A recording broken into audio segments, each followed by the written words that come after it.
Good morning, and thank you for joining me for this online service of the First Unitarian Church of Alton, Illinois, on this 26th day of April 2020. Our minister, the Reverend Amy Brooks, is in the pulpit on alternate Sundays, and for services when she is not here, we offer guest speakers or are lay-led by members of our congregation, like myself, Tracy Halcoke. Thank you for joining me. We welcome everyone to this place of comfort, spirit, justice, and hope. We are Unitarian Universalists. If you have a candle or chalice at home, I invite you to join me as I light mine.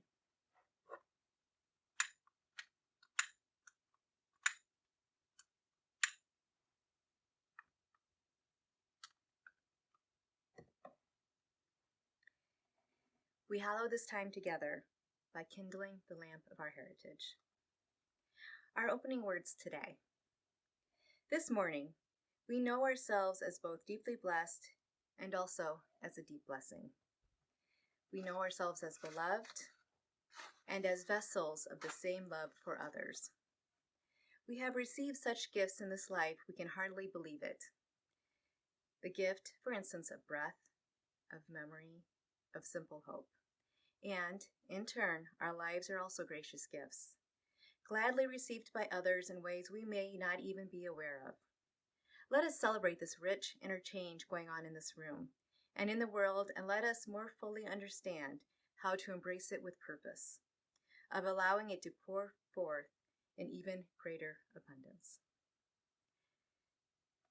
Please enjoy this hymn, number 40 in the gray hymnal, Morning Hangs a Signal.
Our opening prayer today is Each Day by the Reverend Andy Pekula. With each new day, we are offered another step in life's sacred journey, an invitation to join in the flow of life that streams around us. Today, we may face the barren desert landscape to cross, parch as our reserves of hope dwindle. Some days, a lush oasis appears, offering its succulent gifts of joy to delight in our hearts. Each day, we arrive, but not to stay. We travel on, pilgrims in search of the holy land that glistens in our dreams, journeying toward a destination that we must seek, and that none ever reach. Spirit of the journey, God of many names, may we step out boldly, venturing eagerly forward, accepting all that each mile has to offer. May we know that within the journey itself lies our destination, and that the holy city awaits to be discovered in every heart. Amen. Our first reading today is Everything Falls Away by Parker Palmer. Sooner or later, everything falls away. You, the work you've done, your successes, large and small, your failures too. Those moments when you were light, alongside the times you became one with the night. The friends, people you loved who loved you, those who might have wished you ill, none of this is forever. All of it is soon to go, or going, or long gone. Everything falls away, except the thread you followed, unknowing all along. The thread that strings together all you've been and done, the thread you didn't know you were tracking until toward the end. You see that the thread is what stays as everything else falls away. Follow that thread as far as you can, and you'll find that it does not end. but weaves into unimaginable vastness of life. Your life was never the solo turn it seemed to be. It was always part of the great weave of nature and humanity, an immensity we come to know only as we follow our own small threads to the place where they merge with the boundless whole. Each of our threads runs its course, then joins in life together, this magnificent tapestry, this masterpiece in which we live forever. Our second reading is from So-Young Kang. Integrity stems from the Latin word integer, which means whole and complete. So integrity requires an inner sense of wholeness and consistency of character. When you are in integrity, people should be able to visibly see it through your actions, in your words, decisions, methods, and outcomes. When you are whole and consistent, there is only one you. You bring that same you wherever you are, regardless of the circumstances. You don't leave parts of yourself behind. You don't have a work you, or a family you, or a social you. You are you all the time. Given the real definition of integrity, we recognize that it is actually extremely difficult to be in integrity 100% of the time.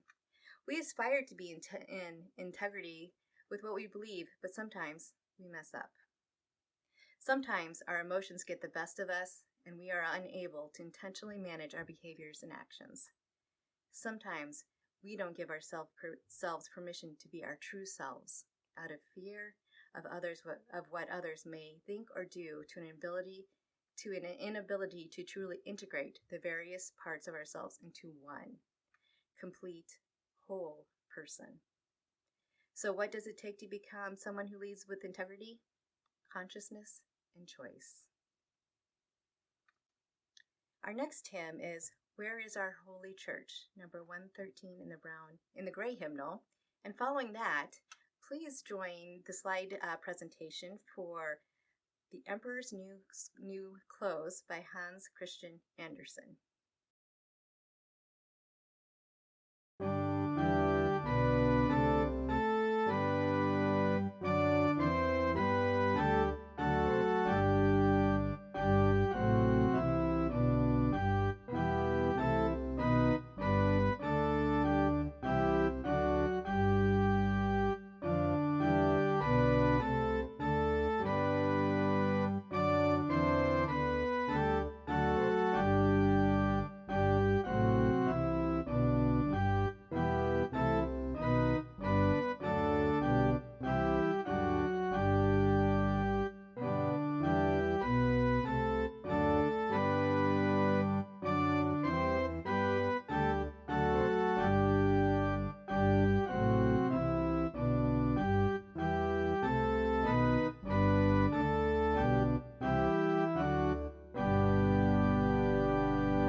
The Emperor's New Clothes.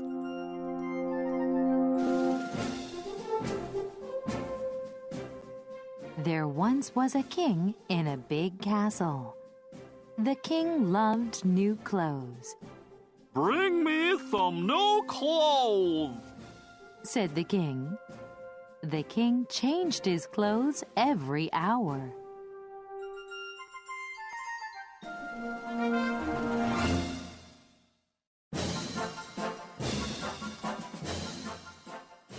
The king didn't like hunting. The king didn't take care of his people. He only wanted new clothes. The king doesn't like working. He only likes new clothes. This is a problem. Our country will fail. The people worried about the king.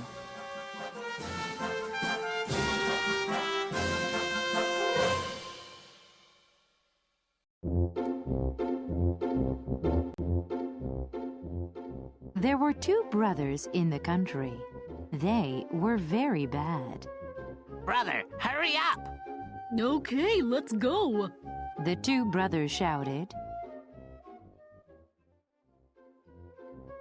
The two brothers raised their voices. Look at the magic clothes. Look at the beautiful colors. The king heard the brothers talking. The king told the two brothers to come in.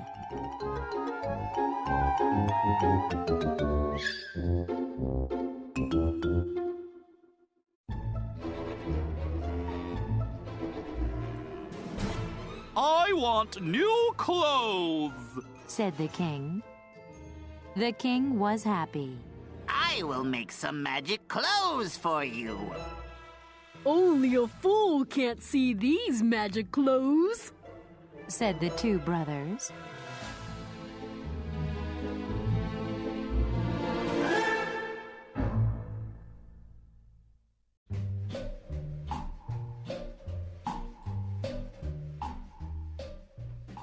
The king gave the two brothers some gold.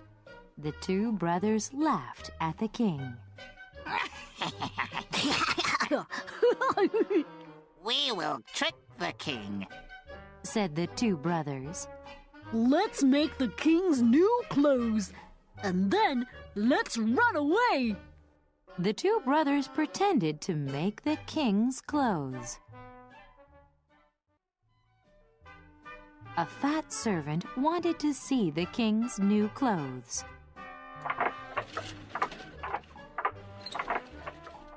Can I see the king's new clothes?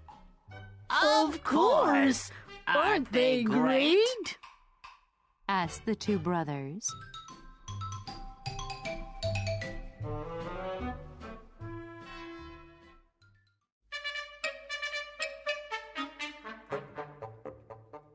Oh, it's strange.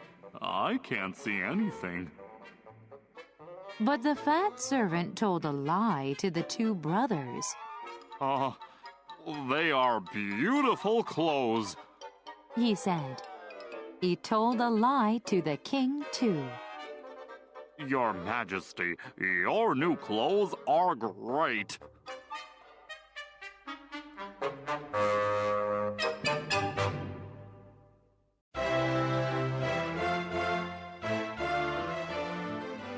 One day, the king held a parade.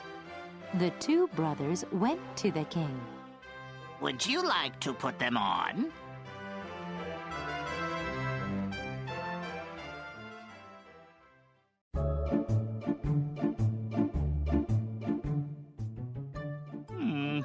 It's strange. I can't see anything. The king could not see his new clothes. But the king pretended to put on his new clothes. You look great. Your Majesty, you look great. Wow! They are great! Said the king. The king looked at his naked body through the mirror. Oh, you look very nice, my king. The king's men praised the king again and again.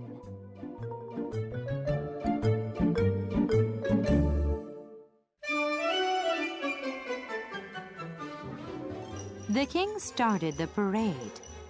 The people wanted to see the king's new clothes, but the people were surprised. Oh, it's strange. The king is not wearing any clothes.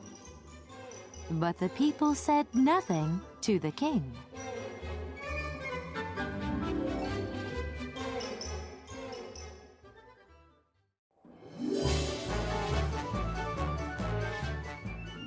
Then a boy shouted.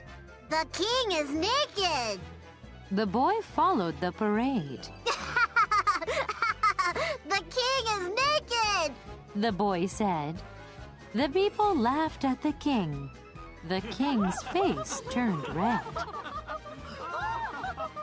The king went to his castle in a hurry.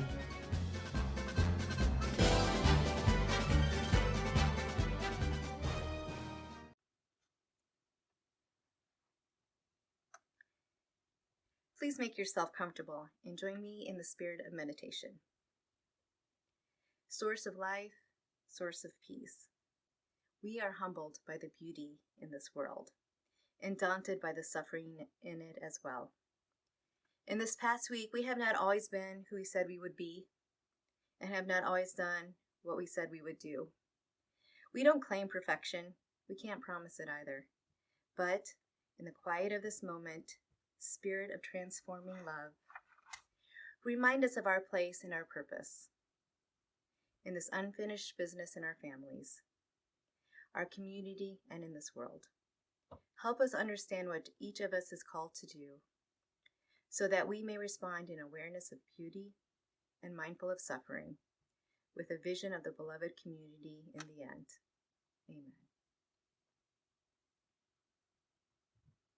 Today, I'm going to be giving the sermon, Living with Integrity in a Post-Truth World. It was written by Mark Ward, lead minister of the Unitarian Universalist Congregation of Asheville, North Carolina.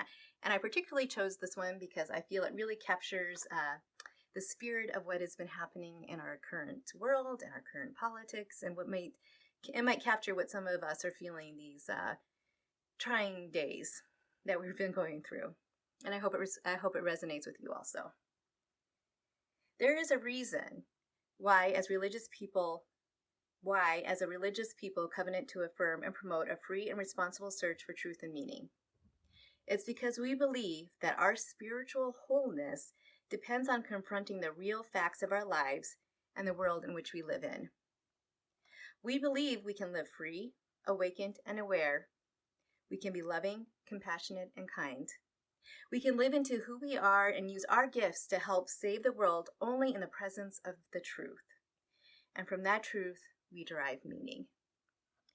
And there's no question that we are living in a precarious time for the truth.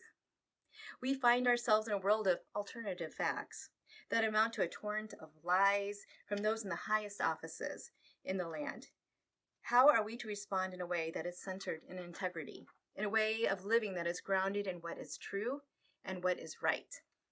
Several years ago, I heard a presentation at a ministers' conference that stuck with me. The speaker argued that over the last century, different memes embodying cultural ideas or practices have tended to prevail at that time. For example, she said, in the 1960s, the predominant mode of thinking centered around the notion of rights. Who had them, and how would they be protected?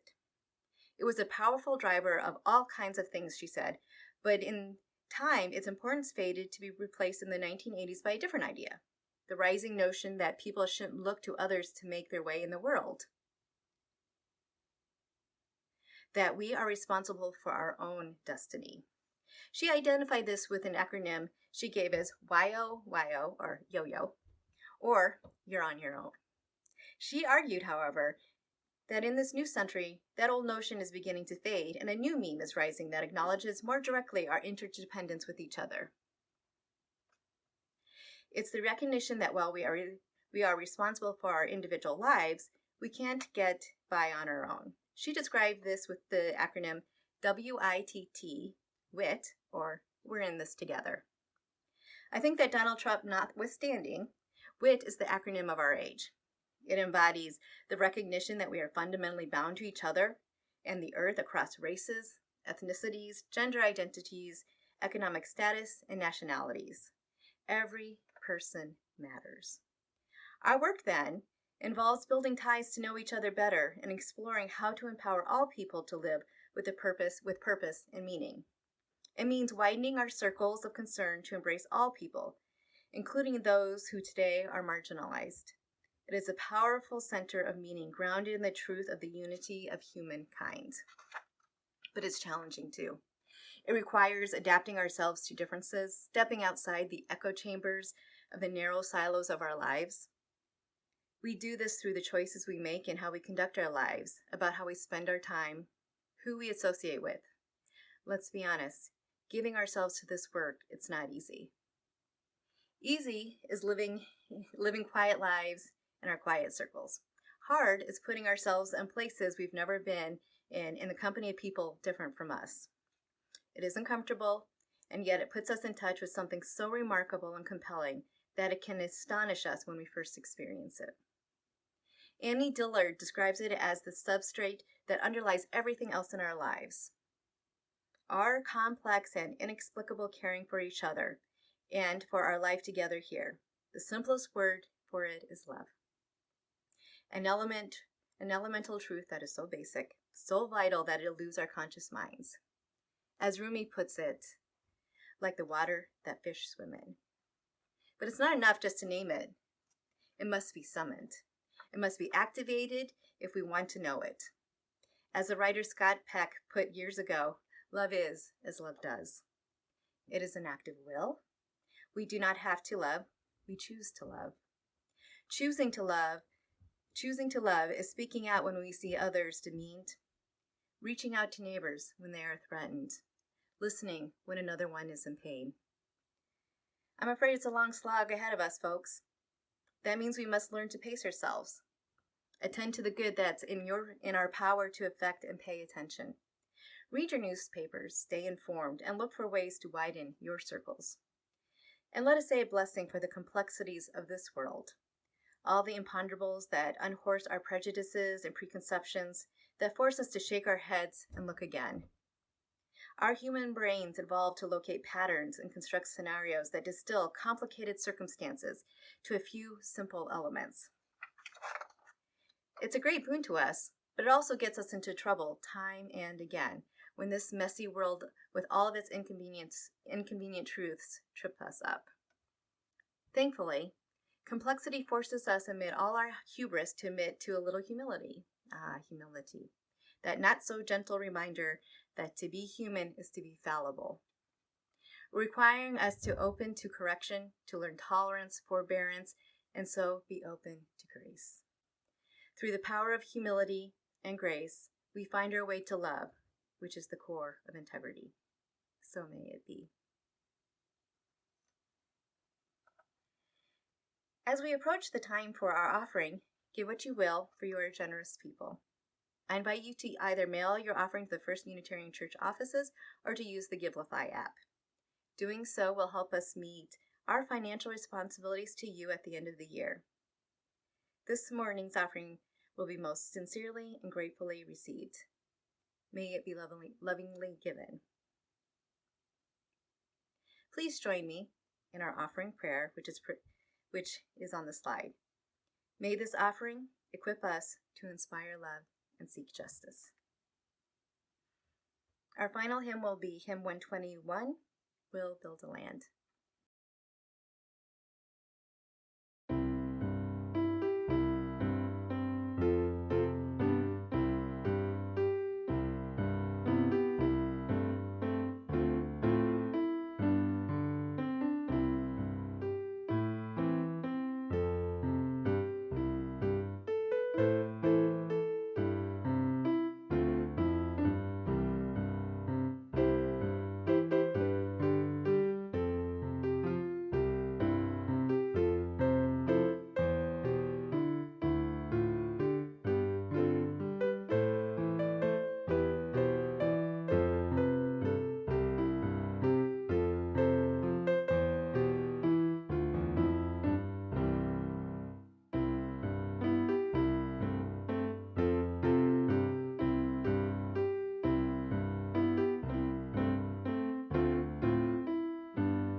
I encourage everyone to be on the lookout from emails for the church office to stay abreast of announcements.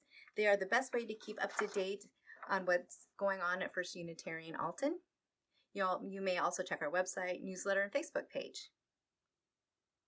Please join me now as we extinguish our chalice.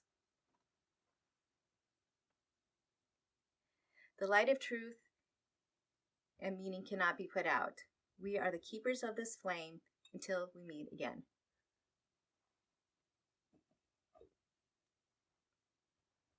Our closing words. Bless the world with the depth of yourself, with the truth of your love. Be what people have hoped for in every act and every deed. Every day that you live, go in peace. Amen.